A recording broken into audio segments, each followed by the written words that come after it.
नमस्कार, मैं हूं डॉक्टर ओम बाबू और आप देख रहे हैं मेरे चैनल डॉक्टर फिजियोथेरेपी वाला। और आज मैं बात करने जा रहा हूँ शोल्डर इम्पेंजमेंट सिंड्रोम के बारे में।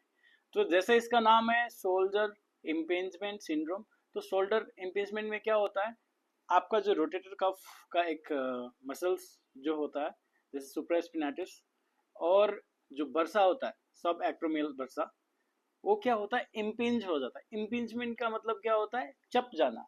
किस में चपना, आपका जो ये जो ह्यूमेरस बोन है, ये हड्डी और जो पीछे वाला जो स्कैपुला बोन है, उसके बीच में जो एक्रोमिन प्रोसेस होता है स्कैपुला का, वो और ह्यूमेरस जो आगे वाला हड्डी है, उसके बीच में दब जाना को हम क्या बोलेंगे, शोल्डर इम्पिंजमेंट सिंड्रोम बोलेंगे। ठीक है।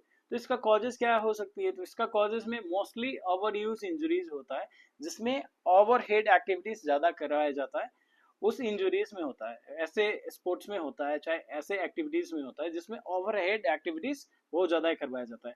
जैसे स्विमिंग हो गया, चाहे वॉलीबॉल प्लेइंग हो गया, बास्केटबॉल हो गया, कोई भी ऐसा स्पोर्ट्स एक्टिविटीज जिसमें आप ओवरहेड एक्टिविटीज ज्यादा करते हो, उसकी वजह से। दूसरा चीज आपका पुअर पोस्चर की वजह से होता है। तीसरा चीज आपका ये जो पेक्टोरल पेक्ट जो मसल्स है, पेक्टोरलिस मेजर माइनर, छाती का मसल्स, वो बहुत ज्यादा टाइट होता है, उसकी वजह से भी होता है। तो ये सब कुछ कॉमन कारण है जिसकी वजह से ये शोल्डर इम्पिंजमेंट सिंड्रोम होता है।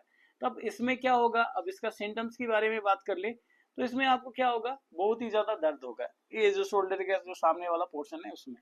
ठीक है। उसकी वजह से क्या होगा, अगर आप हाथ उठाएंगे तो हाथ उठाने में भी दर्द होगा, सामने की ओर भी और मोस्टली साइड की ओर भी। साइड की ओर अगर आप 60 से 120 डिग्री तक ले जा रहे हो, स्टार्टिंग में नहीं दर्द होगा, 60 से लेके 120 डिग्री का एंगल में ले जा रहे हो, तो उस टाइम पे आपको ज्यादा दर्द होगा। ठीक है। तो ये था इम्पिंजमेंट सिंड्रोम के बारे में, इनका सिम्टम्स। और उसके साथ साथ आपको अगर सपोज लेफ्ट साइड में हुआ है, लेफ्ट साइड में ही आप अगर सोएंगे रात को, तो बहुत ही ज्यादा पेनफुल होगा ये हाथ। ठीक है। और इस हाथ से आप एक्टिविटीज ऑफ डेली लिविंग करने में आपको बहुत ही ज्यादा दिक्कत होगी। ये सारे सिम्टम्स है इम्पिंजमेंट सिंड्रोम की। ठीक है। तो अब इसको हम ट्रीट कैसे करेंगे, घर में कौन कौन सी ऐसे एक्सरसाइजेस करें जिससे ठीक होगा। तो सबसे पहला और सिंपल एक्सरसाइजेस क्या करनी है, सबसे पहले आपको सिंपल पेंडुलम एक्सरसाइजेस करनी है। उसमें कुछ नहीं करना है, हाथ को ऐसे कर लेना है और ऐसे रोटेट करते रहना है। ठीक है, पूरा इजी, हल्का छोड़ के हल्का। ठीक है, ये कर लिया, फिर उल्टा कर लिया। ठीक है। दूसरा एक्सरसाइजेस में क्या करनी है, अगर आपके पास स्टिक्स है तो स्टिक्स, नहीं तो सपोज मेरे पास टॉवेल है, तो आपने टॉवेल को क्या करनी है, ऐसे स्ट्रेच कर लेनी है और इससे ऐसे ऊपर जानी है और फिर नीचे आनी है। सेम ऐसे ऊपर जानी है और फिर नीचे आनी है, फिर ऐसे ही टॉवेल को पकड़ के इस साइड जानी है, फिर इस साइड आनी है, फिर इस साइड जानी है, फिर इस साइड आनी है। ठीक है, ये हो गया। इसके साथ साथ आपको क्या करनी है, सिंपल में एक ही हाथ में करनी है। तो हाथ को ऐसे ऊपर की ओर उठाना है, फिर नीचे की ओर आना है, ऊपर जितना उठा सकते हैं आप पूरा उठाना है। ठीक है, ये हो गया। फिर हाथ को साइड टू साइड ले जाना है, आप जितना ले जा सकते हो उतना ले जाना। फिर हाथ को ऐसे क्रॉस करके, सपोज राइट हैंड अफेक्टेड है तो इस साइड क्रॉस किया और फिर ऐसे ऊपर की ओर खोला, फिर से नीचे आया, फिर हाथ को ऐसे ऊपर की ओर ले गया। उसके साथ साथ स्कैपुला का जो मूवमेंट है वो करनी है, ये 20 बार ऐसे कर लिया पीछे की ओर, फिर 20 बार ऐसे सामने की ओर। और ये जितने भी वो होता है उसमें क्या होता है, मैंने अभी आपको बताया था सुप्रास्पिनाटस जो मसल्स होता है रोटेटर कफ का, वो ज्यादा टाइट होती है, तो वो मांस यहाँ से यहाँ होती है ये। तो इसको दबानी है, पहले ऐसे ऐसे करके दबानी है उंगली से, एक उंगली से, फिर आपको ऐसे करके दबानी है। ठीक है, ऐसे करके ये मांस को जोर से दबानी है, यहाँ से यहाँ। ठीक है, ऐसे दबानी है। ये कंप्लीट कर लिया, यहाँ से यहाँ तक आनी है। ठीक है, क्योंकि इसका पेन यहाँ तक होता है, इसलिए ऐसे करके ऐसे 1 से 2 मिनट ये दबा लिया। ये करने के बाद फिर सामने का भी मांस ऐसे दबाना। ठीक है, क्योंकि ये जब इम्पैक्ट होती है तो ये क्या करती है, आपका जो सर्वाइकल स्पाइन है, C3 C4 C5, वहां तक ये इसका असर छोड़ के जाती है। तो इसको भी दबाना है सामने की ओर।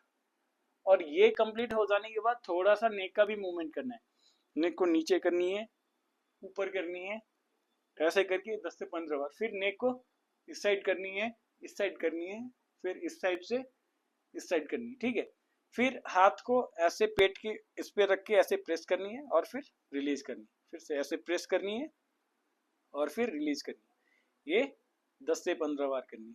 ठीक है, इतना हो जाने के बाद एक स्ट्रेचिंग ऐड कर लेनी है, ऐसे करके नेक को स्ट्रेच करनी है और होल्ड करनी है। ठीक है, और सेम चीज हाथ को ऐसे करनी है और हाथ को यहाँ पे रेसिस्ट करना है और इसको करना है ऐसे इंटरनली, ऐसे ऐसे आना है और इस हाथ से दूसरा हाथ से रेजिस्ट करना है। सेम चीज आप इस मोशन में भी कर सकते हो। यहाँ पे सेम इस साइड भी करना है, इस हाथ को ऐसे ले जाना है और दूसरे हाथ से ऐसे रेजिस्टेंस देनी है, इससे दम लगाना है और इससे इस साइड खींचनी है और होल्ड करनी है। ठीक है, इतना करिए और इसके साथ साथ आप गर्म पानी की थैली रखिए इस एरिया में। ठीक है, इसका स्टेजिंग का तो मैंने बात नहीं किया। स्टेजिंग में इसका 3 प्रकार का होता है, स्टेज 1, स्टेज 2, स्टेज 3। नॉर्मली जो यंग एज में होता है 20-25 साल की उम्र में, तो स्टेज 1 होता है वो काफ़ी रिवर्सिबल होता है। स्टेज 2 में क्या होता है आपका, स्टेज 2 में सिंपली ये थोड़ा 35 से 40 साल की उम्र में होता है। मोस्टली एथलेट्स हो चाहे आर्म फोर्सेस के लोग हो, जिसको हॉरिजेंटल और वर्टिकल रोप ये सारी चीज़ करनी पड़ती हो और ओवरहेड एक्टिविटीज़ ज़्यादा करनी पड़ती है उसमें, तो उसमें क्या होता है फाइब्रोसिस हो जाती है, तो ये हीलिंग होने में थोड़ा टाइम लग जाती है, 1 से 2 महीना। अगर ये ओल्ड एज में हो रही है अबव 50 स्टेज 3 में, तो उसमें कभी कभार सर्जरी भी करानी पड़ती है और 99% केसेस में हम फिजियोथेरेपी और ये सब से कंट्रोल करके ठीक कर सकते हैं उसको। तो आज की वीडियो में इतना ही, मिलते हैं अगले वीडियो में, तब तक के लिए नमस्कार।